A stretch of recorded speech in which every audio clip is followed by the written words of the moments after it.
Terlebih dahulu, Assalamualaikum warahmatullahi taala wabarakatuh. Selamat pagi, salam sejahtera kepada Cikgu Yusof sekali lagi, Cik Anis, rakan-rakan pembentang yang lain, Cikgu Hafiz, Cikgu, okay, dan rakan-rakan guru yang berada di luar sana. Jadi terima kasih kerana meluangkan masa anda pada hari ini, waktu cuti, tetapi waktu cuti dan cuti raya lagi kan, tapi masih sempat bersama-sama untuk kongsi masa ya. Bersama-sama pada pagi ini ya. Jadi sebenarnya saya ni Cikgu Hanita Lajah Harun dari SMK Bandaraya Kota Kinabalu, sudah dalam perkhidmatan selama 19 tahun lah. Jadi saya rasa itu dah cukup lah. Yang lain-lain tu cikgu boleh Google lah tengok ya. Kemudian apa yang saya lihat tadi ya, banyak benda juga yang saya kurang mahir lagi. Saya lebih familiar kepada Kahoot, Quizizz, Sokratif dan sebagainya. Ya, tetapi ya manusia ni dia akan belajar sampai ke nafas yang terakhir. Jadi saya pun begitu juga ya. Jadi apapun saya teruskan saja perkongsian kita pada pagi ini, dan perkongsian dengan saya pada pagi ini lebih banyak menyentuh tentang PDPC itu sendiri, dan ada beberapa PDPC yang saya biasa buat tu saya sudah ubah sesuai dan aplikasi semasa PDPR ya. Jadi tanpa buang masa, sebenarnya saya ingin share tajuk yang ni ya, pembelajaran terbeza sejarah ya, sebab tajuk pun umum ya, amalan terbaik. Jadi saya mau fokus kepada istilah atau terms terbeza itu sendiri ya. Jadi mungkin bakal-bakal guru atau yang memohon guru cemerlang, okay, boleh lihat beberapa perincian yang mungkin berguna ya, khususnya semasa sesi pembelajaran dan pengajaran yang dipantau oleh Nazir akan datang ya. Okey, ini antara beberapa perkara saya kongsikan pada pagi ini. Apa itu pembelajaran terbeza? Ringkas saja ya, yang lain tu lebih kepada amalan pembelajaran terbeza atau PDPC itu sendiri ya. Baik, menurut Khairul Yusri ya, perbezaan itu bermaksud variasi atau ketidaksamaan individu ya. Jadi walaupun mereka dalam kumpulan yang sama tetap wujud perbezaan. Jadi begitu juga murid kita ya. Walaupun mungkin kita ada buat streaming kelas dan seumpamanya, murid-murid tetap berbeza dari segi emosi, kognitif, fizikal, moral, tingkah laku, sosial ataupun bakat. Seperti yang kita lihat dalam gambar ni ya, saya 3 tahun bersama murid-murid ini, dan semakin lama saya bersama dengan mereka, saya semakin mengenali potensi mereka. Perlu saya mengenali potensi kebolehan kognitif mereka agar saya boleh mendekati mereka atau boleh merancang atau melaksanakan pengajaran yang bersesuaian dengan potensi mereka. Kita tidak boleh apabila kita tahu sesuatu pendekatan yang baru, yang kekini dan sebagainya, kita terus apply kepada murid itu begitu sahaja tanpa mengetahui potensi atau kebolehan atau kesediaan murid itu sendiri. Jadi itu antara perkara-perkara yang perlu diambil kira lah oleh guru ya. Okey, macam contoh ni kan, mungkin Cikgu Yusof kalau dia tengok gambar ni, dia nampak piala tu. Kalau saya sendiri pertama kali tengok gambar ni, saya nampak sepasang orang tua ya. Okey, mungkin ada orang lain yang nampak orang sedang bermain alat muzik dan sebagainya. Jadi kenapa pandangan orang first bila melihat gambar-gambar ni berbeza-beza? Sebab itulah, manusia itu berbeza-beza. Tuhan menjadikan manusia itu berbeza-beza. Sama juga seperti gambar ni. Pertama kali saya lihat, saya nampak seorang tua. Bila orang kata ada seorang perempuan muda, saya sukar mau ubah fokus saya itu. Jadi begitulah juga dengan murid kita ya. Dia berbeza-beza dari aspek fokus itu sendiri ya. Yang ni, pernah tengok gambar ni, cikgu-cikgu? Cikgu Yusof, Cik Anis, cikguku, pernah tengok gambar kanak-kanak ni? Ada. Jadi saya pun masa tengok gambar ni saya perhatikan macam mana gambar ni. Kanak-kanak tu macam tertanam di konkrit tu kan.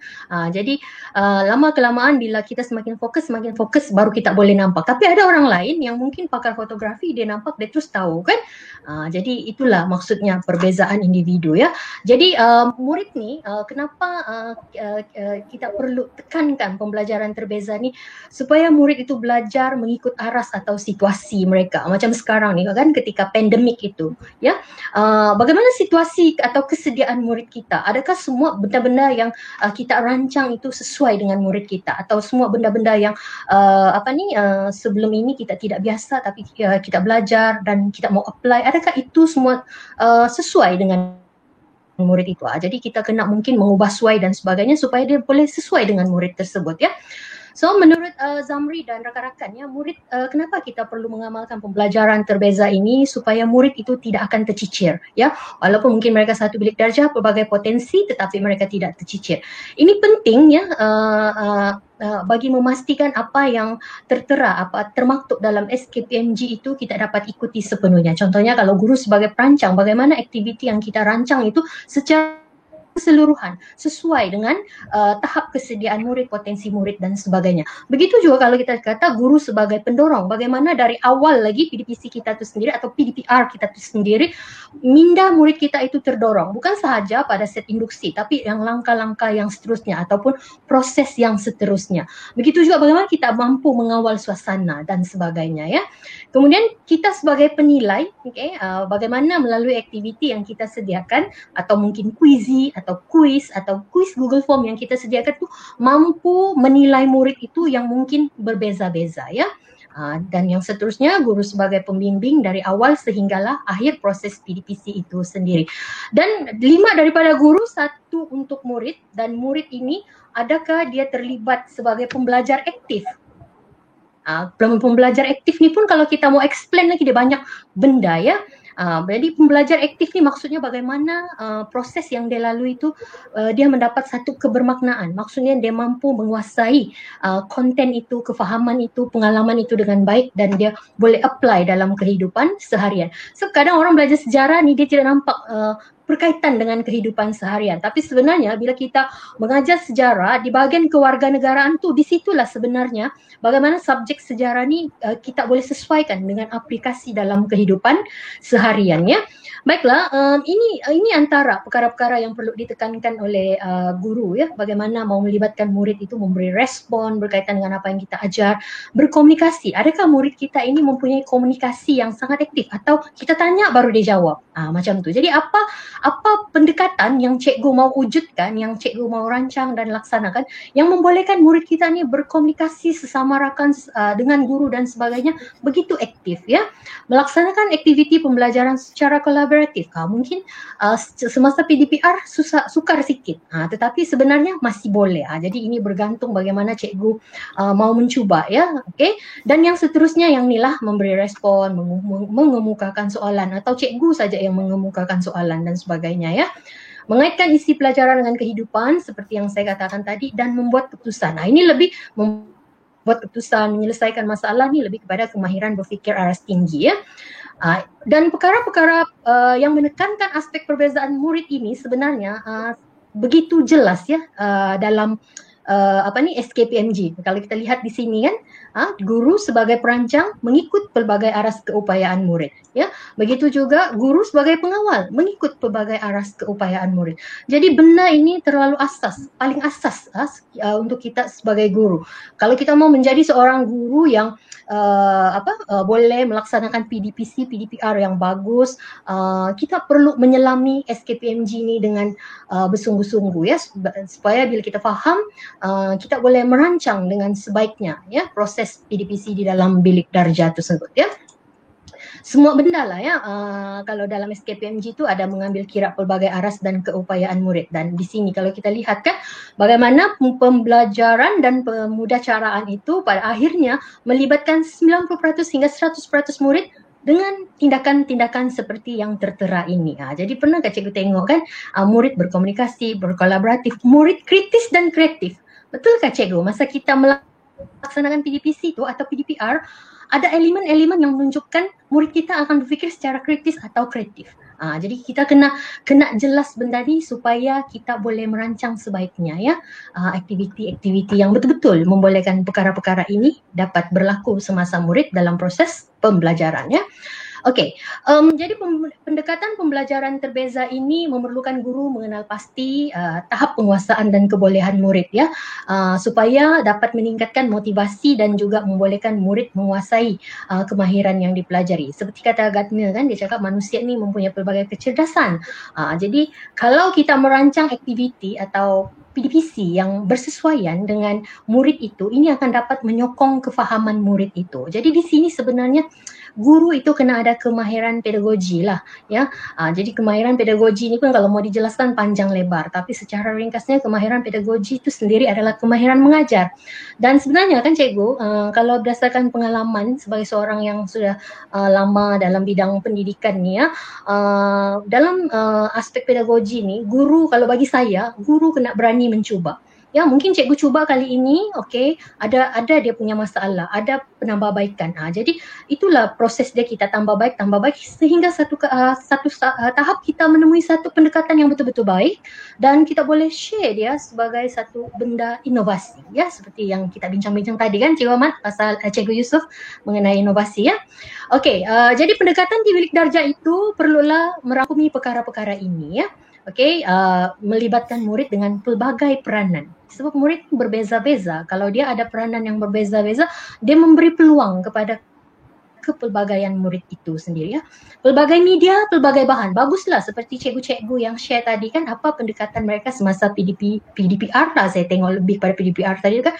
Bermacam-macam pendekatan digunakan. Jadi satu yang baguslah, ya. So bila kita cuba pelbagai, mungkin ada yang kita cuba tu sesuai, ada yang kita cuba tu tidak sesuai. Jadi di sinilah peranan guru itu untuk mencari yang mana yang paling sesuai untuk murid masing-masing, ya. So aktiviti yang berbeza setiap hari, ya. Kerana apa? Kalau mungkin hari ini aktiviti yang kita gunakan itu tidak sesuai untuk murid A. Jadi dia sudah tidak ada peluang di sana untuk menyerlahkan dia punya potensi, bakat, keupayaan dan sebagainya. Jadi mungkin kalau berbeza pada hari berikutnya dia ada peluang, ya. Pelbagai aras dan kemahiran berfikir aras tinggi dan KPS. Ini pun kita, sebagai guru sejarah kita kena jelas tu di mana kebat dia, di mana KPS dia, apa tu unsur kebat yang berlaku di situ, apa unsur KPS yang sedang berlaku dalam PDPC yang kita rancangkan, ya. Dan satu lagi adalah merentas kurikulum, ya. Okey, jadi ini antara elemen yang perlu ditekankan juga PK21, ya, pelbagai aktiviti yang melibatkan pelbagai kemahiran, yang mana matlamat kita adalah untuk membolehkan 6 aspirasi murid itu sendiri, ya. Adakah selama ni kita fikir bila kita melaksanakan PDPC kita menekankan aspek ini? Adakah PDPC kita sudah membolehkan murid mempunyai pengetahuan, sudah membolehkan murid mempunyai kemahiran berfikir dan seumpamanya? Sebenarnya bila kita buat aktiviti itu yang menggalakkan aktiviti berkumpulan, 6 perkara ni boleh berlaku secara serentak, ya. Baik, saya sentuh terus tentang PDPC ataupun PDPR yang saya apply di bilik darjah. Bila kita cakap pembelajaran terbeza ni, 3 perkara utama ni adalah yang perlu kita perhatikan betul-betul, ya. Yang pertama adalah kandungan, iaitu apa yang perlu dipelajari oleh murid dan bagaimana murid boleh akses atau mendapat maklumat, ya. Macam tadi cikgu katakan, saya menggunakan kaedah ni. Okey, so bagaimana murid itu boleh akses semua benda-benda tu, ya. Macam contoh kalau kita sebagai guru sejarah, kita perlu merujuk kepada DSKP atau buku teks itu sendiri. Contohnya kita mau belajar tajuk apa. So berdasarkan tajuk itu, okey, atau SKSP itu, kita lihat ini yang paling penting, proses itu, ya, iaitu pengisian yang memberi kefahaman kepada murid apa yang mereka perlu tahu, faham dan buat tentang apa yang mereka perlu pelajari. Jadi cikgu-cikgu selama kita merancang PDPC kita tu, adakah kita mengambil kira potensi murid kita? Adakah kita menekankan aspek-aspek PK21? Di mana unsur-unsur kebat itu berlaku semasa PDPC itu berlaku dan di mana aplikasi KPS itu sendiri. Jadi kesemua perkara ini dia akan berlaku secara serentak. Tapi bagaimana cikgu mengetahui elemen-elemen tu berlaku di mana? Kalau kita faham benda ni, maknanya kita sangat memahami kita punya PDPC itu sendiri, ya. Saya sendiri kalau dipantau Cikgu Yusof, kalau saya dipantau oleh Nazir, saya akan buat satu RPH yang sangat detail. Saya akan perincikan perkara-perkara ini, di mana dia berlaku, ya. Okey, dan daripada apa yang diaplikasikan oleh murid, ya, mungkin dia menggunakan potensi dia mengaplikasikan elemen kreatif semasa pembelajaran, dia membuat analisis, mereka cipta dan sebagainya, ya, menyusun, membuat kronologi dan sebagainya, dan hasilnya mungkin adalah benda-benda ini. seperti yang kita tengok di ruang sebelah kanan ni kan, mungkin ada big book, 3D book, brochure, pameran, galeri dan sebagainya. Mungkin saja benda yang dihasilkan itu sama, tetapi di setiap produk yang dihasilkan itu adalah mungkin juga berbeza-beza sebab murid itu juga berbeza-beza. Tetapi apa yang penting daripada hasil murid itu, adakah aspirasi murid itu berlaku di situ? Macam contoh daripada big book, daripada buku yang besar tu ada mungkin gambar, 3D book dan sebagainya. Adakah murid mendapat pengetahuan? Adakah murid semasa dia melakukan aktiviti itu dia sudah menggunakan kemahiran berfikir? Adakah kemahiran memimpin berlaku? Mungkin kalau kita buat aktiviti kumpulan secara tidak langsung ada pemimpin ya. Dan bila dia membentang di situ mungkin kemahiran bahasa dan etika kerohanian dan identiti nasional itu berlaku secara tidak langsung ya. Okey, saya bagi contoh ya, macam contoh yang ini. Okey, proses pembentukan tamadun ya. Ini tajuk yang lama lah KBSM, tetapi dalam KSSM ada juga ya. Kalau kita tengok, kalau saya tidak silap sejarah tingkatan 2 ni ya. Okey, mungkin kita macam saya sendiri saya guna aktiviti lengat. Lengat ni lengkapkan dan ingat. Saya sediakan satu lukisan asas ya. Dulu mula-mula saya buat aktiviti ni, saya bagi lukisan A4. Tapi bila saya mengajar, saya nampak murid panggil, tanya kawan. Jadi ada keperluan perbincangan di situ. Jadi saya buat dalam saiz yang lebih besar supaya murid-murid ni dia tidak perlu panggil-panggil, dia terus berkolaborasi di dalam kumpulan tu masing-masing seperti yang tertera ni. Jadi apa yang berlaku sebenarnya semasa proses ini ya cikgu-cikgu, sebenarnya murid ini dia akui dia tidak ada kemahiran melukis, tetapi bila mereka cuba benda ni secara berkumpulan, secara bersama, ada perbincangan, benda yang sukar tu menjadi lebih mudah. Dan apa yang penting seperti yang saya katakan tadi, yang saya tunjukkan slide sebelum ini, elemen-elemen seperti potensi murid. Di sini potensi melukis, mewarna, menggambar, membuat imajinasi sedang berlaku ya. PK 21 elemen kritis, kreatif sedang berlaku di sini kan. Kebat menganalisis bahagian ni apa saya perlu lukis, membuat interpretasi dan sebagainya ya sedang berlaku di sini. Itu yang pentinglah bagi saya, apapun proses, apapun aktiviti pendekatan yang kita buat ya, yang penting proses itu kita kena jelas murid sedang belajar. Pembelajaran itu berlaku, bukan hanya kita bagi tahu dan murid menjawab soalan, so proses itu sudah berlaku. Tetapi apa yang murid itu lakukan dan dia mendapat pengalaman yang bermakna dalam sesi tersebut ya. Dan kalau kita lihat di sini, kalau kita tafsirkan hasil kerja murid itu, dia sudah mampu membuat imajinasi dan memberi gambaran tentang peristiwa sejarah itu sendiri ya.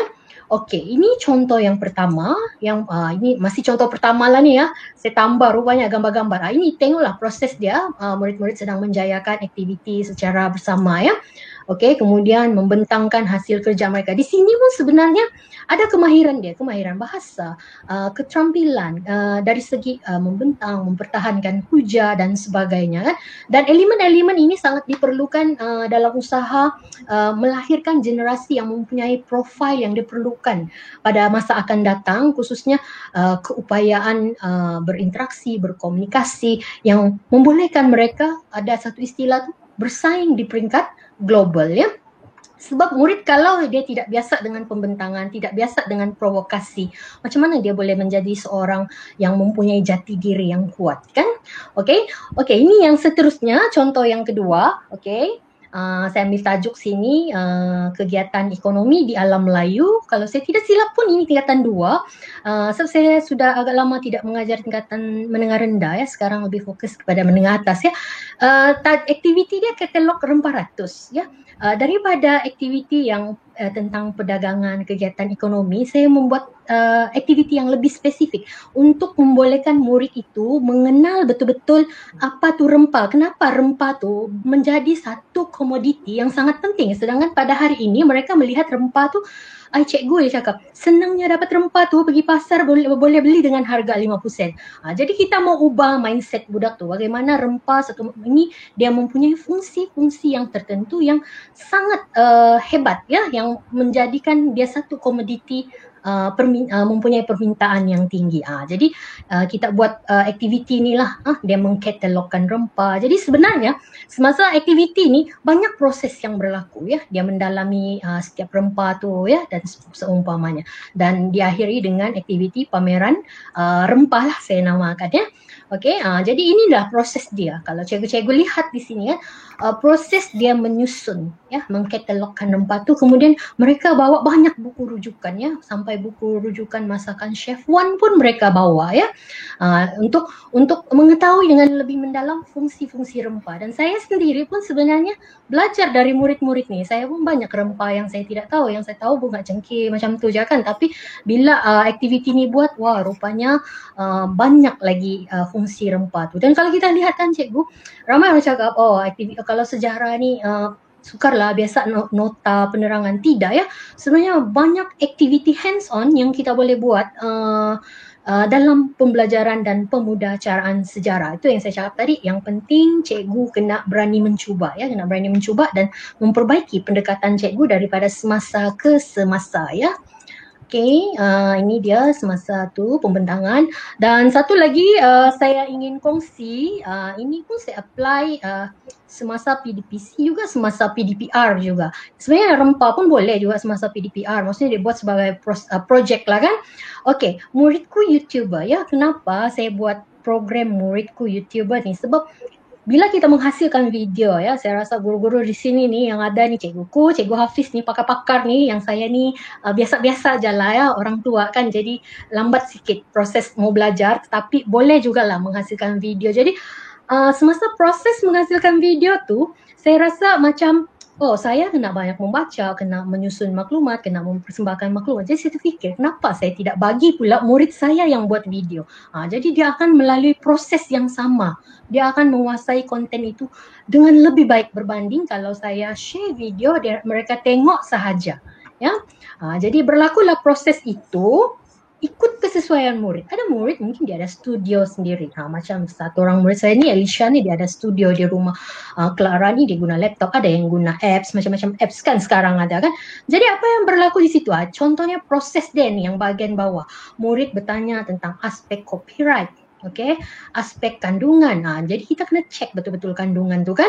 Ini lagi konten sejarah ni agak bahaya kalau tidak jaga kan. Aspek audio dan sebagainya. Lepas tu nanti sudah selesai video mau upload lagi ke channel YouTube dan sebagainya. Ada proses-proses yang mereka perlu pelajari ya. Okey, jadi maksudnya di sini dia punya murid tu dia bukan sahaja menguasai konten itu tetapi kemahiran itu juga. Jadi pada akhirnya mereka berjaya menghasilkan video ya. Okey, so inilah dia bukan sahaja konten seperti yang saya katakan tadi, tapi kemenjadian murid itu sendiri. Jadi kalau guru-guru yang mungkin dalam proses pemantauan nazir pada masa-masa akan datang ni, ni kemenjadian murid ni penting untuk kita tunjuk. Jadi inilah contoh-contoh kemenjadian murid, bagaimana aktiviti ini telah menjadikan mereka berjaya ya, menjadi YouTuber muda. Okey. Seterusnya, yang ini menghasilkan nota kreatif. Saya ada tengok cikgu Step Syariah kah. Jadi bila saya tengok cikgu Syariah Besta kah, macam itulah ya.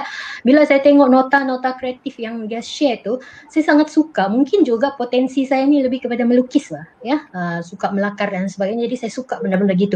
Jadi saya pilih-pilih tajuk tertentu semasa PDPR ni. Saya bagi murid buat nota kreatif tu, bagi arahan dan sebagainya. Tapi gambar yang saya tunjuk ni adalah semasa bersemuka ya, yang di atas tu bersemuka dengan SOP, yang di bawah tu sebelum SOP. Jadi maksudnya mereka melukis, kemudian nanti gambar tu dia share, dia buat penerangan sesama rakan dia ya. Okey, jadi inilah hasil dia. Menghasilkan nota kreatif ini bukan satu yang senang. Ya, kalau kita tengok dia klasifikasikan konten itu mengikut subbab. Daripada satu bab dia klasifikasikan kepada subbab yang kecil-kecil itu, kemudian dia cuba gambarkan dalam bentuk lakaran-lakaran atau lukisan-lukisan yang menggambarkan setiap subbab itu ya. Jadi di sini sebenarnya murid semasa proses itu dia membaca, memahami, kemudian membuat imajinasi bagi menggambarkan peristiwa yang dia sedang baca. Sebab apa? Kalau semasa PDPR ni, saya yakin budak kalau kita GM pun kadang-kadang bila soal lambat mau jawab, mungkin menghilang ke mana-mana kan. Jadi saya bagi dia mini project seperti ini. Buat ni, lepas buat ni baru nanti bagi modul. Contohnya kalau saya sendiri guna modul iPro tu, dia akan buat berdasarkan modul itulah. Senang kan, link jawapan boleh share dan sebagainya ya.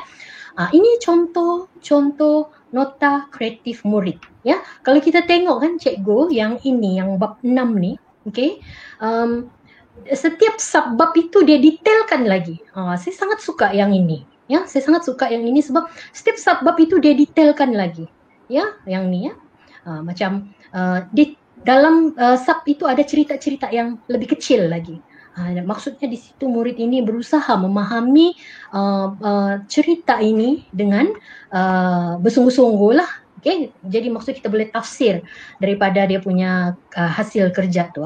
Jadi banyak kemahiran dia guna di sini ya. Kalau kreatif itu sudah ada di sini kan. Okay, kalau KPS pun jelas membuat imajinasi, menyusun mengikut kronologi ya, dan seumpama dengannya lah. Okay, yang seterusnya saya mau kongsikan dengan cikgu-cikgu ialah aktiviti iconic building. Okay, iconic building ni, okay, contoh saya mengajar seni bina tamadun Rom. Okay, jadi bila kita belajar mengajar tentang seni bina ni, murid dia cuma tahu, dia cuma mau baca, dia cuma menerangkan, oh seni bina ni apa nama dia, di mana, semasa raja siapa, apa fungsi dia. Tetapi mungkin murid itu tidak memahami proses-proses pembinaan dan sebagainya kan. Jadi saya buat aktiviti ini, iaitu membina iconic building menggunakan bahan terbuang ya.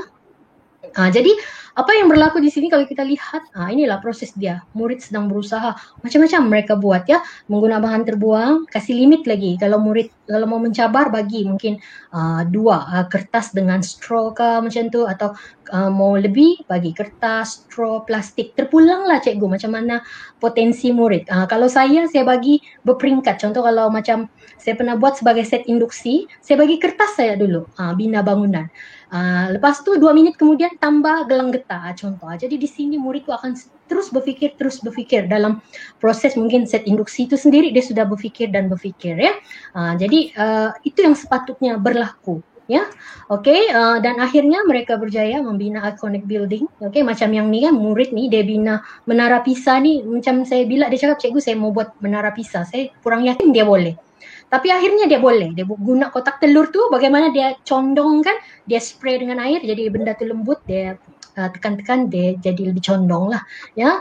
Jadi biasa orang buat piramid guna kotak, tapi ini dia guna penyidai kain tu ya. Okey, inilah proses dia ya. Jadi sebenarnya di sini bila dia membina model iconic building tu, unsur-unsur STEM, STEAM tu, tim itu semua berlaku, semua dapat diaplikasikan selain daripada kemahiran yang saya sebut tadi tu ya. Okey, inilah dia proses dia semasa mereka membuat persiapan, membentang ya, hasil kerja masing-masing ya. Ini sesi bergambar lah ya. Okey, yang berikutnya saya ingin kongsikan iaitu pembelajaran berasaskan projek. Lebih kurang juga macam tadi, tapi ini projek dia memakan masa yang lebih lama. Ya, kalau kita lihat di sini, bila mereka belajar tentang keunikan masyarakat, ni mungkin guru-guru Semenanjung boleh try apply lah. Ya, kalau mau bahan boleh kontak guru-guru Sabah. Okey, begitu juga mungkin kami yang Sabahan mungkin boleh buat yang keunikan masyarakat di Semenanjung. Jadi lebih integrasi orang bilang kan. Sebenarnya peranan guru lah. Mau menjadi integrasi atau tidak, ini lebih peranan kepada guru kan. Macam contoh di ini murid ni mereka keluar ya, mencari maklumat dan sebagainya yang berkaitan, dan akhirnya mereka hasilkan produk seperti ini ya. Dari segi rumah, dalam rumah tu semua mereka detailkan, dari segi pakaian, makanan dan sebagainya ya. Jadi mungkin di dalam buku teks mereka hanya belajar satu benda keunikan, mungkin tarian. Tetapi apa yang kita buat, dia lebih mengenali bukan saja tarian tapi makanan, rumah, adat istiadat dan sebagainya. Itu maksudnya proses pembelajaran secara mendalam. Kalau kita tengok di SKP sejarah kan, ada satu istilah dia cakap, pembaharuan dalam kurikulum sejarah KSSM itu ialah mempelajari sejarah itu secara mendalam. Jadi inilah maksudnya mempelajari sejarah itu secara mendalam ya. Kita tidak boleh based on textbook sahaja. Okey, ini contoh dia. Bagaimana tadi mereka pergi interview atau bertemu bual, tetapi akhirnya mereka detailkan dalam hasil ini. Ya, mereka lukis detail-detail tersebut ya. Sama juga seperti ini. Okey. Okey, yang berikutnya saya ingin kongsi adalah newspaper in education, NIE. Ini sebenarnya direct ada tajuk dia ya. Bila kita belajar nasionalisme, selalu kita belajar tentang akhbar, majalah dan sebagainya. Tetapi bagaimana murid boleh mudah memahami apa sebenarnya isu akhbar? Pernah soalan keluar, jelaskan isu akhbar masa kini kan. Murid sekarang ni, yang generasi baru ni, dia jarang tengok akhbar, tetapi soalan tu masih boleh keluar. Okey, jadi apa yang berlaku ialah saya menggunakan akhbar tu, ya. Macam contoh akhbar ni, saya beli dari rakan guru sejarah kita, reprint oleh Utusan Melayu, akhbar 1957. Okey, akhbar ni pula, okey, dia boleh murid boleh guna akhbar ni untuk mengenal pasti isu-isu yang diutarakan atau diketengahkan oleh akhbar tu, kemudian dia susun dari segi ekonomi, sosial dan politik, sama macam di buku teks tu. Kemudian cikgu boleh minta dia banding dengan apa yang berlaku dengan akhbar 1930-an, ataupun kita boleh guna akhbar-akhbar dari luar negara. Contoh sekarang cikgu sekarang tidaklah, sebelum pandemik banyak pergi melancong dan sebagainya, bawa balik akhbar tu, banding isu akhbar kita dengan isu akhbar negara luar. Sebenarnya kita pun bukan mau tahu sangat apa kandungan akhbar negara luar, tapi maksud saya di sini ialah proses berfikir itu. Bagaimana murid itu bila dia melihat isu tu, dia membanding-bandingkan isu. So dia membuat perbandingan tu sudah kemahiran berfikir aras tinggi ya. Ini dia menyampaikan konten tu lah. Kenapa saya guna kotak ni? Sebab pada masa tu ada, kalau cikgu ingat, ada viral kotak tu kan, yang netizen kecam tu yang guna kotak. Jadi bila jadi viral tu saya try, jadi budak sukalah. Okey, inilah dia proses dia. Okey, ini murid vocational. Yang tadi tu yang sebelum tu murid kelas sains ya. Okey, tapi yang ini murid vocational. Lagi mereka suka activity hands-on seperti ini. Ya, sebab mereka jarang tengok akhbar kan. Dan untuk pengetahuan Cikgu Ahmad, saya pernah dipantau oleh Nazir, saya guna yang ni, akhbar ni. Masa tu murid ni tahulah kan, bila dia tengok akhbar, dia tengok sukan, dia tidak fokus apa yang kita ajar. Tapi sebenarnya bagaimana kita mengawal keadaan tu juga, okey, satu benda yang penting ya untuk dinilai oleh Nazir dan sebagainya. Okey, yang seterusnya ialah true match. Okay, true match ya, iaitu satu aktiviti padanan kata. Ini merupakan inovasi saya lah. Okay, macam lengat juga tadi lah. Yang ini juga satu inovasi saya, yang mana saya sudah hasilkan perjuangan pemimpin tempatan ni sejarah tingkatan 3, ilmuwan Islam ni sejarah tingkatan 1, nasionalisme ni sejarah tingkatan 4. Ya, yang mana murid membuat padanan kad seperti ini. Kalau kita lihat buku teks yang lama KBSM tu, topik ni 15 muka surat. Bila kita mau ajar ni, murid mau baca lagi, kita mau ajar lagi, memakan masa. Tetapi bila guna aktiviti ni, dia sesuai padan kad itu, kemudian dia buat aktiviti penerangan dalam kumpulan seperti ini. Okay, kemudian kita teruskan dengan aktiviti kemahiran berfikir atau kewarganegaraan. Contoh kan, ini detail kad lah ya. Okay, ini proses dia. Okay, dia menyusun. Okay, dia terus dapat maklumat yang ringkas tentang tokoh tu.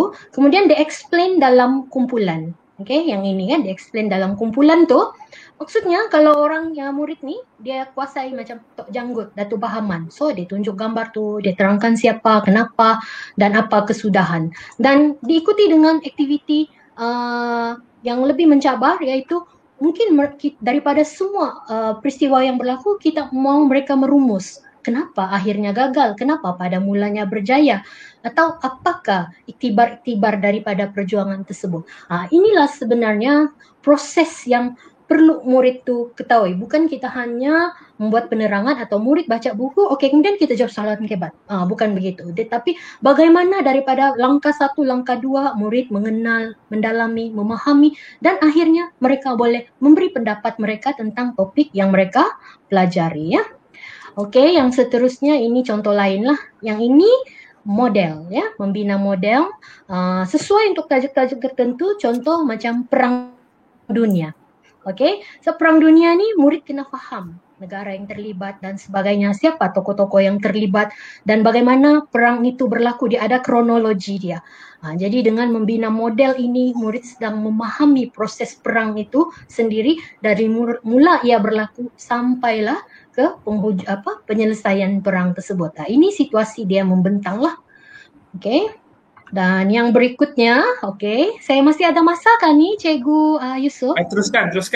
Lama lagi, teruskan. Okey.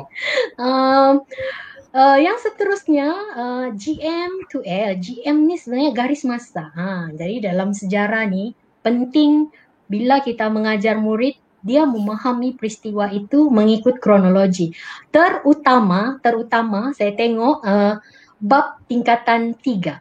Bab tingkatan 3 ni dia banyak proses campur tangan kuasa barat di Selangor, Perak, di seluruh di negeri-negeri di seluruh negara kita ni lah. Jadi dia ada proses-proses dia tu. Jadi bagaimana murid mau memahami cerita itu dengan proses yang betul, dengan langkah yang lebih jelas, maka saya buat aktiviti GM, garis masa, giant garis masa kan. Maksudnya garis masa yang sangat besar. Saya bagi satu garis saja, kemudian dia akan lukis, memberi gambaran tentang bagaimana proses itu berlaku. Jadi ini murid tu sedang melengkapkan garis masa tu. Panjangnya yang kertas sebak tu kita bagi 2, kemudian kita gabung dia, gam di tengah, dia jadi begitu panjang. Okay, jadi ini dia garis masa. Ini satu garis masa, yang ini lagi satu lah, dia sangat panjang lah. Jadi murid ni, kita bagi tugasan ni dia bawa pulang, dia bagi-bagi. Kalau dia 4 orang, dia bagi 4. Nanti dia gam balik, gabung. Jadi sebenarnya walaupun mereka tinggal di tempat yang berbeza, tetapi nanti dia akan combine balik, gabung lakaran-lakaran tersebut. Ya, okay, ini persiapan sebelum pembentangan. Ini semasa pembentangan. Jadi cikgu boleh tengok yang di bahagian bawah ni, ni garis masa dia. Ini proses kemerdekaan, malam merdeka tu kalau saya tidak silap tajuk dia. Dia ada step-step dia kan yang berlaku. Cerita tu ada dia punya kronologi, ada dia punya perkembangan ya. Jadi saya rasa tajuk-tajuk yang sedemikian sesuai lah diaplikasikan dengan giant garis masa ni ya. Dan di sini saya cuba mau murid meminimalkan tulisan, memaksimumkan lakaran lah. Okey, ini juga salah satu dalam size A3. Saya sediakan lukisan asas, murid isi sahaja maklumat. Ya, ini juga satu cara lah bagaimana murid memahami kronologi suatu peristiwa sejarah. Ya, okey. Memandangkan Cikgu Yusof orang Perak, saya ambil contoh Perak lah. Ni perluasan kuasa British di Perak. Kebetulan saya jumpa dan simpan di rumah. Saya share lah bagaimana. Tengok kan murid ni dia mulakan cerita tu. Okey, dengan tajuk-tajuk yang terdapat di garis masa tu. Kemudian ini gambaran-gambaran dia.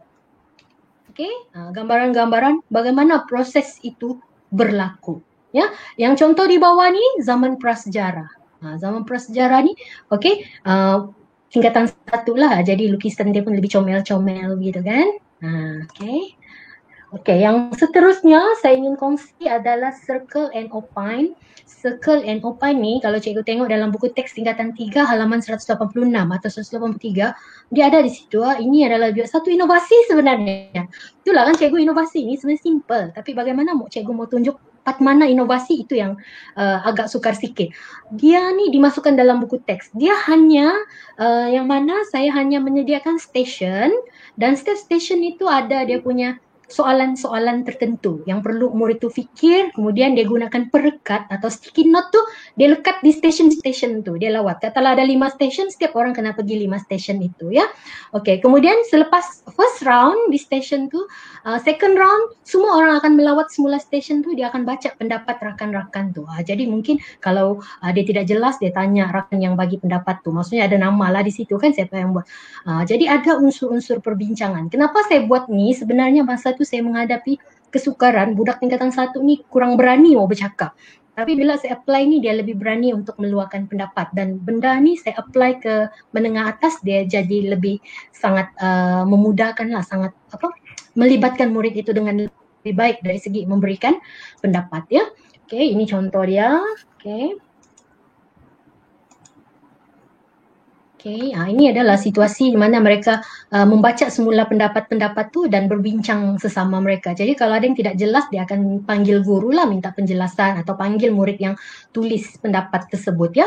Okay, satu lagi yang saya ingin kongsi di sini iaitu Pecha Kucha ya. Pecha Kucha ni saya sudah try sejak 2017 ya.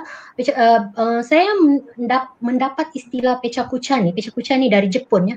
Saya dapat istilah Pecha Kucha ni apabila saya berdepan dengan situasi murid apabila dia buat pembentangan ya, kita suruh 7 minit dia jadi 17 minit atau 27 minit. Jadi bagaimana saya mau mengatasi masalah itu, saya buat pembacaan dan saya jumpa istilah ni. Tapi istilah ni dia bukan, Pecha Kucha ni bukan untuk PDPC atau PDPR, tapi dia lebih kepada digunakan oleh designer di Jepun untuk mempersembahkan karya mereka ya. Jadi saya cuba apply ya, yang mana dia slide. Okay, slide. Maksudnya murid membentang, dia jadikan PowerPoint itu slideshow. Setiap slide itu hanya 20 saat dan gambar sahaja. Jadi murid untuk dia membentang begini, dia kena cari gambar yang sesuai. Jadi proses dia kena memahami gambar tu. Kemudian slide itu akan berubah selepas 20 saat. Jadi maksudnya dalam tempoh 20 saat tu dia kena rancang betul-betul apa yang dia perlu cakap dan sesuai dengan masa itu. Lepas tu kalau lepas 20 saat slide tu akan bertukar. Jadi hanya 20 saat, 20 slide sahaja. Jadi di sini kita boleh kontrol dari segi mengawal proses PDPC itu sendiri yang langkah ketiga KPMG tadi tu kan. Okey, inilah proses dia. Okey, murid sedang membuat persiapan. Okey, cikgu memberi penerangan, murid membuat persiapan, memahami gambar. Dan ini adalah proses murid membentang ya. Menggunakan kaedah Pecha Kucha tu. Mungkin kalau cikgu mau lebih detail lagi, cikgu boleh, ada juga saya tulis dalam buku saya yang purple tu, atau mungkin cikgu boleh Google lah baca apa tu Pecha Kucha ya. So ini adalah antara contoh-contoh pembentangan murid menggunakan kaedah Pecha Kucha tu ya. Tapi Pecha Kucha tu ada juga kelemahan dia. Kadang blackout, kadang proses mau pasang semua benda tu mengambil masa. Saya tukar lagi kepada Pecha Picture. Pecha Picture ni murid tidak payah guna PowerPoint macam tu, tidak payah guna laptop dan sebagainya. Dia hanya sediakan gambar dalam satu mounting board atau kertas sebak atau kad manila. Tetapi gambar tu ada kronologi dia, ada cerita dia. So mau menerangkan peristiwa sejarah begini, dia kena memahami gambar. Dan gambar ni bila saya tengok budak buat begini, gambar ni sangat bagus ya. Ada murid bila dia tengok gambar tu, dia excited to know, dia macam mau mendalami gambar tu, dia akan Google lebih mendalam tentang gambar tu. Macam kalau kita ajar macam penjelajahan penerokaan tu kan, yang Renaissance Reformation, banyak cerita-cerita terutama tentang Leonardo da Vinci dan mungkin yang tokoh-tokoh ilmuwan Islam dalam sejarah tingkatan 1 tu, yang bila budak tahu sedikit maklumat, dia ingin tahu lebih detail lagi. Jadi ini menggalakkan penerokaan yang lebih mendalam lah. Inilah dia proses persiapan dia, dan ini dia hanya menggunakan gambar sahaja untuk membuat penerangan ya.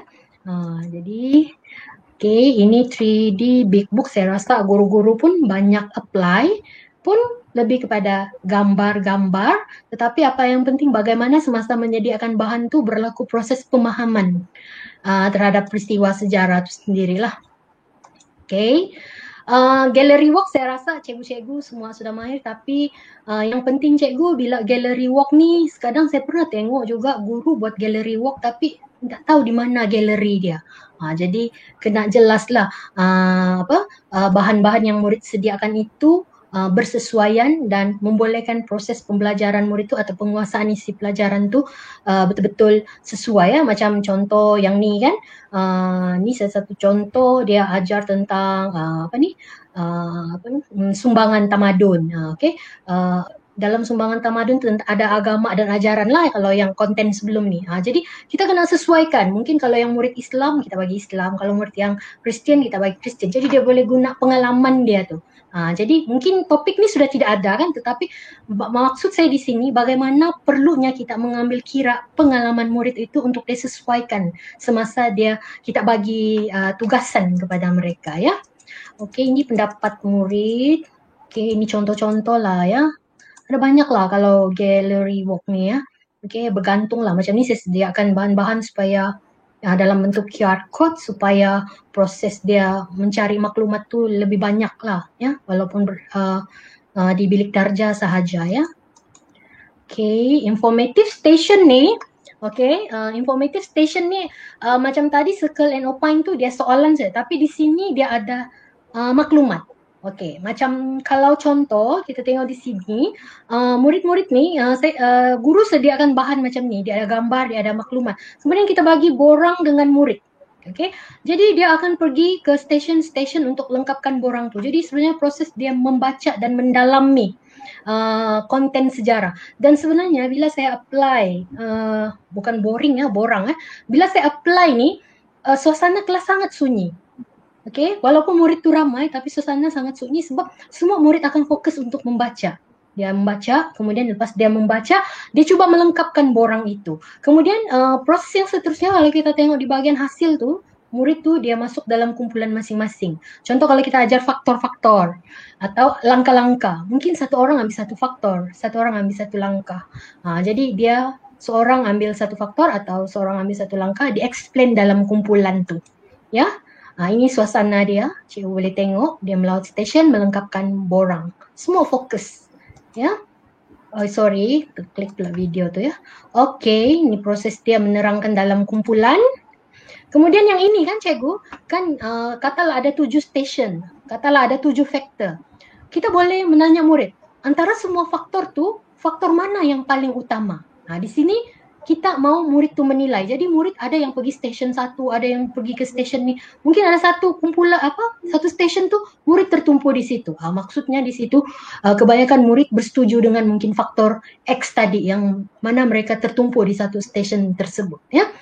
Jadi itulah proses dia saya cakap tadi, bagaimana yang paling penting apabila kita mengadakan PDPC atau PDPR itu sendiri, yang paling penting adalah bagaimana proses murid itu belajar, mau memahami, menguasai, kemudian menggunakan apa yang dia tahu itu dia sesuaikan dengan keadaan semasa, situasi semasa ya. Okey. Banso, okey. Kalau kita tengok di sini, dia punya maksud using Japanese board writing. Board writing macam board game. Bukan. Dia hanya, kalau di Jepun, banso tu, dia hanya menggunakan kertas sebak sahaja. Dan banso ni sebenarnya problem solving punya kaedah untuk maths. Ya. Tetapi bila saya baca ni, saya mau cuba. Banso ni dia guna kertas sebak, maksudnya kita bagi soalan-soalan berfikir, murid akan berbincang. Dia akan tulis jawapan itu. Biasanya murid ni bila mula-mula saya buat macam ni, dia akan cari buku untuk mencari jawapan. Kita bagi tahu dia tiada jawapan dalam buku. Jadi di situ dia mula berbincang. Dan ini dia saya tidak guna kertas sebak, saya guna mini whiteboard. Dan saya susun murid seperti ini, dan bila saya susun murid seperti ini, saya beri peluang kepada wakil kumpulan tunjukkan jawapan, kemudian yang peserta yang menonton tu komen.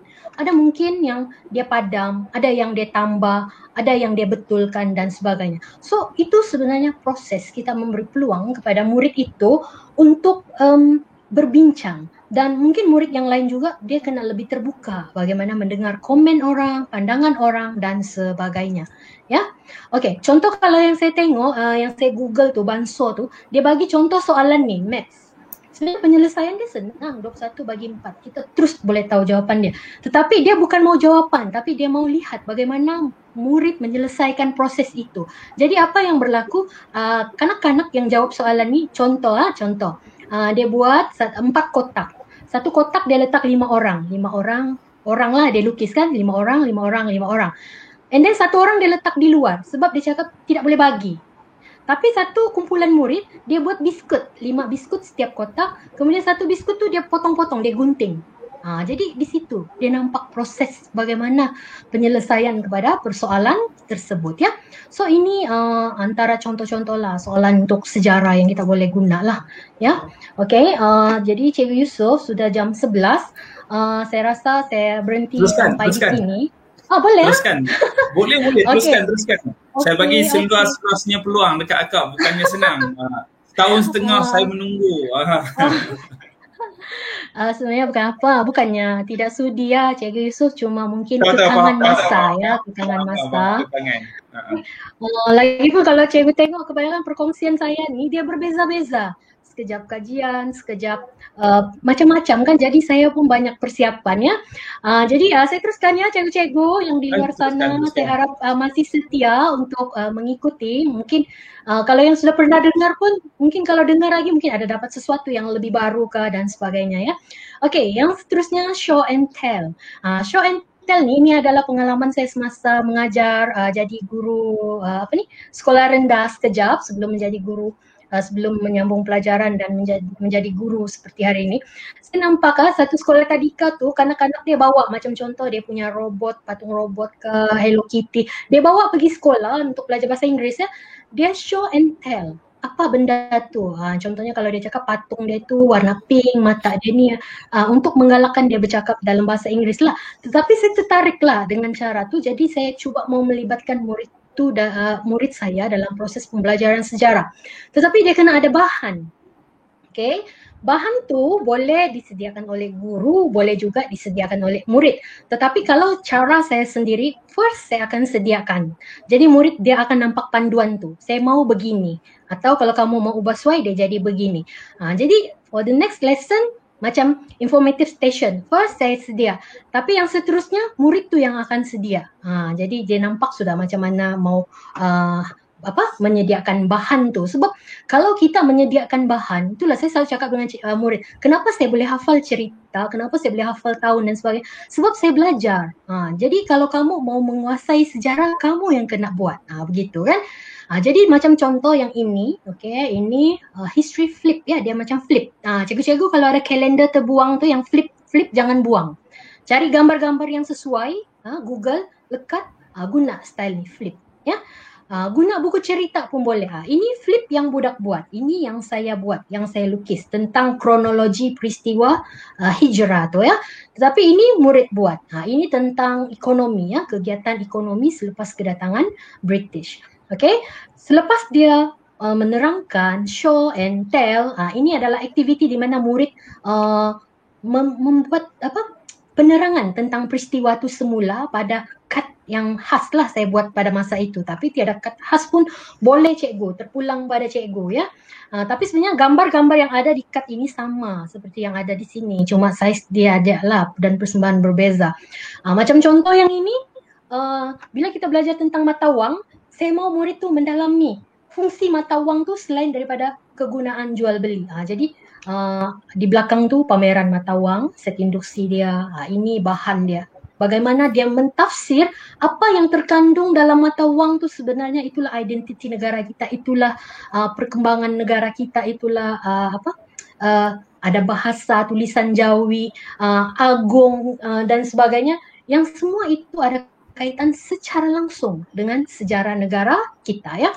Okay, ini dia proses dia, murid tu dia show and tell. Sebenarnya di belakang flip ni dia ada maklumat ringkas. Macam ni murid ni dia tengok maklumat ringkas tu. Ya, di sini saya tidak mau tetapkan dalam kelas ni saya mau murid ni sebab dia pandai tidak. Saya bagi volunteer sahaja siapa yang mau, atau kalau sudah balik-balik murid tu saya panggil yang yang belum pernah lah. Ini proses dia melengkapkan. Ini pun sebenarnya bila saya perhatikan gambar ni saya belajar sesuatu. Sebab saya hanya sediakan satu marker, sedangkan kad tu ada banyak. Mungkin murid lain yang ada idea dia sudah boleh tulis. Jadi proses pembelajaran tu lebih cepat. Itulah maksudnya bila kita memerhati atau reflect balik kita punya PDPC, kita buat penambahbaikan ya. Okay, yang seterusnya Ini adalah contoh-contoh ya, yang mana gambar-gambar tadi saya sediakan ya, yang saya lukis berkaitan dengan peristiwa hijrah tu sendiri ya. Simple saja, guna magic color saja sebenarnya ni ya. Okey, tetapi bolehlah menggambarkan peristiwa tu sendiri ya. Okey, ni dia yang detail dia. Okey, apa yang dia perlu buat lah, apa yang student perlu buat ya. Okey, yang ini bahan yang dihasilkan oleh murid ya. Yang tadi saya hasilkan, yang ini murid hasilkan. Jadi sebabkan saya tadi tu saya lukis sebab keperluan inovasi ni dia kena ada originality. Maksudnya original dari kita, bukan gambar Google. So murid ni dia guna gambar Google lah. Jadi tiada masalah di sini ya. Okey, yang seterusnya, yang ini menggunakan buku cerita ya. Sebenarnya kadang-kadang di BP ada jual buku murah-murah, jadi cikgu-cikgu boleh beli, boleh sesuaikan dengan kalau sesuai dengan tajuk sejarah boleh digunakan dalam proses PDPC itu sendiri ya. Selain gambar, mata wang seperti yang saya jelaskan tadi lah ya. Okey, ada ni yang komen kan Cik Yusof, lepas ni nak cari kalender ya. Cari, kumpul. Actually kalau tiada kalender pun kita boleh guna kotak ya, kotak minuman mineral macam tu kan, boleh. Itulah. Boleh juga buat flip tu ya. Okey, apa-apalah ya. Lagi bagus kalau cikgu jumpa lah buku-buku lama, kulit buku tu pun kan potong dia boleh jadi tu ya. Okey. Ini contoh dia, yang ni mata wang lah ya. Dia apa? Dia mentafsir apa kepentingan mata wang tu selain proses jual beli dari segi bahasa dan sebagainya lah, yang seperti saya katakan tadi itulah. Okey, satu lagi yang saya ingin kongsi ni, sifu ni ya. Okey, mungkin ada yang cikgu cakap ini yang guru kecil, mentor-mentee. Tetapi sifu ni dia ada keunikan dia ya. Sebab bila kita bawa bertanding inovasi, sebut-sebut lagi inovasi, sebab dia satu inovasi ya, orang akan tanya, Anita di mana inovasi dia? Jadi cikgu kena tahu, bila kita bawa produk ni mungkin dia sama macam biasa, tapi cikgu jangan risau, yang penting cikgu boleh membuktikan di mana inovasi itu, dan saya boleh membuktikan dia melalui proses lah ya. Jadi sifu ni sebenarnya sentiasa ingatkan fakta untukmu ya. Sentiasa ingatkan fakta untukmu, ataupun sifu ni macam cikgu lah kan. Jadi saya menghadapi masalah yang mana murid ni dia tidak suka kalau kawan dia membentang dia duduk diam. Dia mau satu proses PDPC itu semua aktif. Jadi saya terfikir macam mana ni, apa aktiviti mau buat supaya semua akan terlibat secara aktif. Ini juga saya pernah apply semasa saya di observe ya. Okey, jadi apa yang berlaku, saya sediakan tajuk-tajuk yang berbeza secara berpasangan, bertiga atau berkumpulan. Jadi tajuk-tajuk berbeza ni murid tu akan terangkan dalam secara berpasangan, bertiga atau berkumpulan. Ini adalah proses di mana murid ini dia menyediakan bahan. Maksudnya kita bagi tajuk, dia baca, dia fahami, dia buat petak minda dan sebagainya untuk dia gunakan dalam penerangan dia. So ini berpasangan, dia menerangkan secara berpasangan. Yang mendengar kena duduk. Kenapa dia kena duduk? Yang menerangkan kena berdiri, sebab guru akan memantau. Jadi kita akan nampak siapa yang membentang dan kita cuba mendengarlah, betulkah dia terangkan dan sebagainya. Maksudnya di sini lebih mudah kita mau kontrol situasi itulah ya. Yang ini dia guna lukisan, lakaran. Ada mungkin yang guna ini, dia guna buku kerja dia untuk membuat penerangan ya. Okey. Ini saya ambil inspirasi daripada Nila. Si Berman ni dia cakap, kalau dia dengar, dia boleh lupa. Kalau dia dengar, lihat, ingat sedikit kan. Kalau dia dengar, lakukan, bincangkan, dia memperoleh pengetahuan kan. Begitu. Apa yang saya ajar, saya kuasai. Jadi begitulah juga murid kita kan. Maksudnya kalau dia explain, sebelum dia explain, dia sudah kuasai. Jadi bila dia explain lagi, dia akan menguasai ya. Okey, ini proses dia lah ya. Okey, ini yang berpasangan, ini yang bertiga. Maksudnya kan cikgu-cikgu, ini dia kuasai mungkin aspek ekonomi, sosial, politik. Jadi mereka ni akan bergilir-gilir. Bila yang ni selesai, aspek ekonomi contoh selesai, pergi ke aspek politik. Jadi dia sudah, semua murid akan terlibat. Biasa kita mungkin satu kumpulan membentang, tapi kumpulan tu je yang terangkan ekonomi, sosial, politik. Tetapi melalui ini, semua murid akan membuat persiapan. Okay? Dan semua murid itu akan menerangkan. Bagi ini, yang ini berkumpulan. Mungkin kalau murid itu yang pemalu sedikit, okay, macam saya cakap tadi, kita perlu kenal potensi, bakat, keterampilan murid kita. Jadi yang ini dia pemalu sedikit, kita bagi dia kawan lah, berpasangan. Okay? Lagi-lagi kalau kawan-kawan dia ni suka mengusikkan, jadi kita bagilah dia rakan yang boleh memberikan dia keyakinan berdiri di sebelah dia untuk sama-sama membuat pembentangannya. Okay, yang seterusnya ini contoh sifu itulah yang menggunakan viral kotak tu. Okay, kemudian yang seterusnya ini guna lukisan rengat tu. Okay, sebenarnya kan cikgu, lukisan tu size A3 tetapi setiap orang buat separuh sebab lukisan tu menceritakan agraria maritim contohnya. So seorang buat agraria, seorang buat maritim. Jadi nanti bila dia combine lukisan tu dia jadi satu cerita. Ya. Okey, Cikgu Anita boleh minta bahan yang dibentangkan. Okey, boleh. Tengok video ni balik-balik pun boleh tu. Dapat banyak idea lama dan baru. Ya. Begitulah tiada yang lama, tiada yang baru kan? Yang baru-baru nanti Cikgu Hafiz boleh share. Okey, ni contoh dia guna brochure. Mau hasilkan brochure ni pun kalau saya explain banyak lagi ya apa tu brochure. Kenapa? Pembelajaran melalui brochure. Brochure ni bagus tau. Bila murid ikut inovasi, dia kena persembahkan dia punya produk tu secara kreatif. Orang tengok je brochure boleh faham. So begitu juga dalam pembelajaran sejarah. Jadi kalau dia dapat menghasilkan brochure tu kemudian dia boleh explain lagi, itu sesuatu yang bagus lah bagi membolehkan dia menguasai konten dengan baik ya. Okey, yang ini simulasi pilihan raya. Pilihan raya ni ada kalau KSSM ada di tingkatan 4, bab hujung, bab 8 kot kalau saya tidak silap. Yang di tingkatan 5 pun ada, yang demokrasi persekutuan ke, bab 4 begitu kan. Jadi kita boleh buat tu untuk tingkatan 4, untuk tingkatan 5 ya. Yang ini. Kalau dulu sebelum KSSM, buku KBSM tu dia tiada mewarnakan jari tu. Tapi bila kita buat simulasi, murid tu faham. Itu maksudnya dia mengetahui dan menggunakan apa yang ada di buku teks sejarah tu dengan pengetahuan semasa dia. Dia tambahlah ya perkembangan semasa tu ya. Jadi ada sudah mewarnakan kuku. Ada yang terlebih-lebih pergi jari lagi ya. Okey, jadi mereka faham macam mana proses pilihan raya tu. Tengok bawa laptop, bawa IC, konon lah simulasi kan. Yang ni orang kampung sedang beratur, okey, untuk pilihan raya, ini berkempen, ini orang yang mendengar kempen. Kemudian mereka buat poster, ada dia punya manifesto, macam-macam lah ya. Okey, ini lebih kepada drama, nyanyian. Lagu drama dan nyanyian ini pun bukan senang, tetapi kalau murid sudah biasa dengan kita, dia tahu macam mana mau buat, senang ya. Okey, ni pun bagus ya. Drama ni penghayatan dia lebih bagus lah terhadap peristiwa sejarah. Ni lagu-lagu lah, dia guna lagu yang sedia ada tapi dia ubah suai dari segi lirik sahajalah ya. Okey, jadi apa yang saya boleh rumuskan di sini, yang paling penting lah kan, ini berdasarkan pengalaman, kita sebagai guru sejarah perlu memahami kandungan lah. Lebih-lebih lagi sekarang KSSM kan, ada yang cakap, kenapa berulang ni form 4, form 5. Sebenarnya konsep di SKP itu sendiri memahami kandungan tu secara mendalam. Mungkin form 4 dia melihat perspektif ni, tapi tingkatan 5 nanti dia melihat perspektif ni. So dia melihat peristiwa tu dalam lingkungan yang lebih luas, dia boleh membuat hubung kait dan sebagainya ya. Jadi bila kita memahami kandungan, kita perlu mahir SKPMG juga.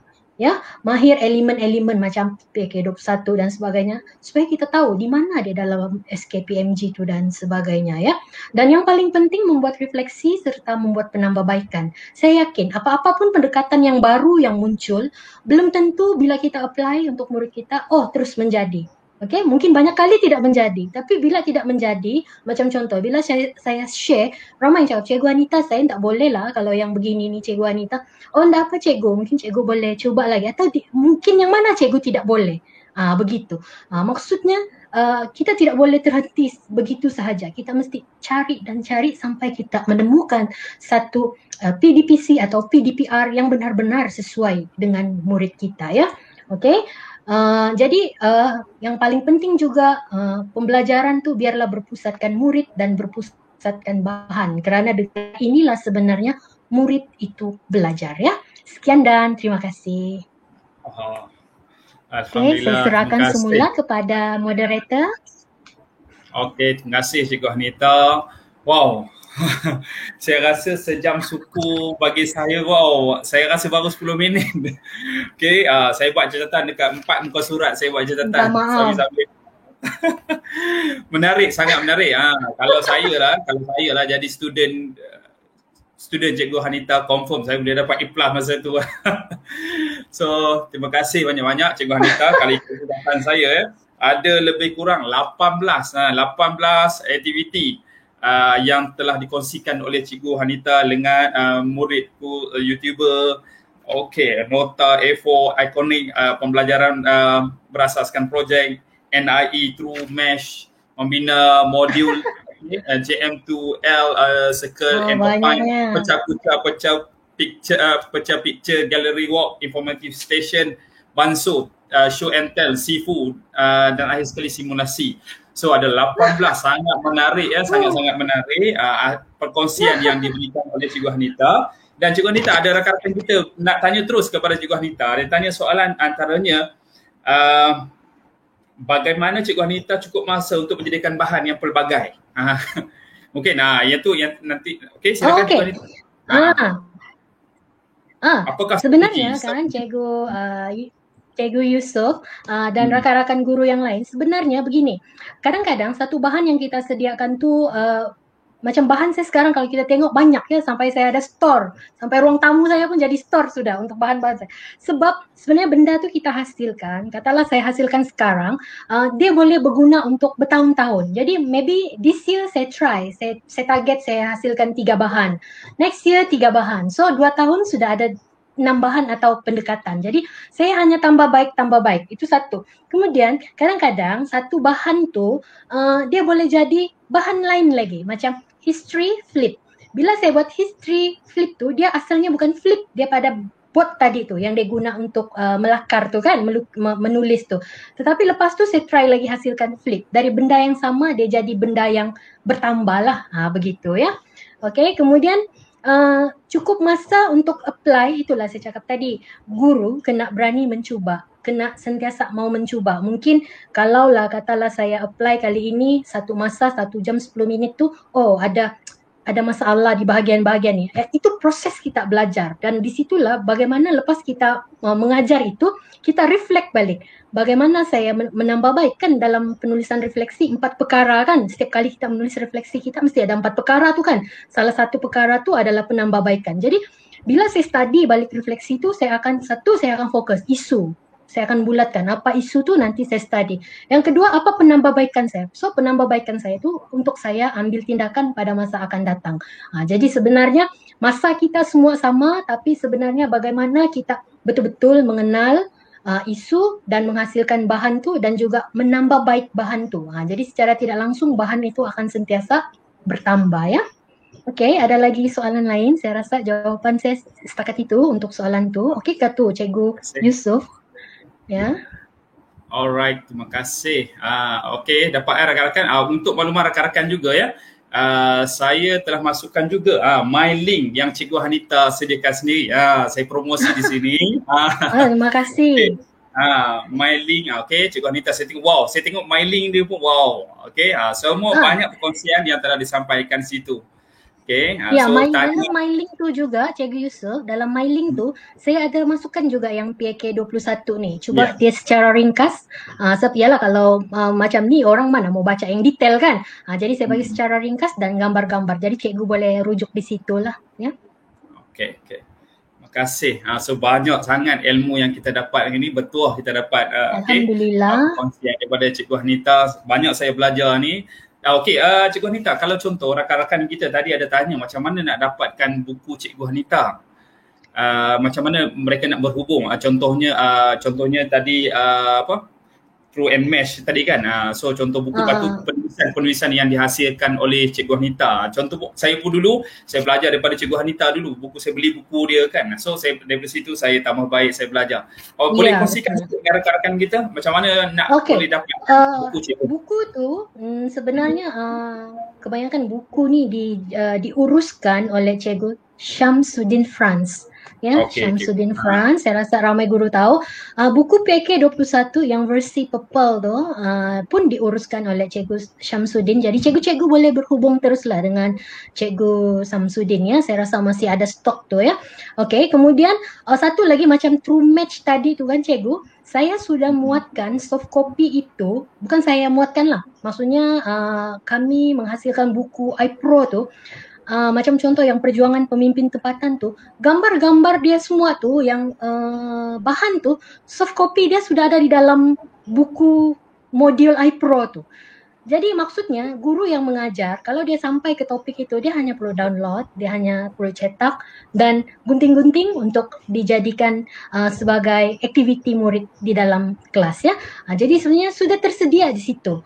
Dan satu lagi saranan saya, ada banyak tajuk sejarah yang sesuai dengan aktiviti atau permainan True Match. Jadi cikgu kenal pasti dan cubalah hasilkan bahan itu. Dia sangat bagus terutama yang tajuk luas. Contohnya macam nasionalisme itu ya. Okey. Okey, terima kasih untuk maklumat rakan-rakan, kejap lagi saya akan bagi nombor telefon Cikgu Syamsuddin untuk dihubungi. Saya akan masukkan kat ruangan chat sekejap lagi ya. Baik, Hebat Cikgu Yusof. terima kasih.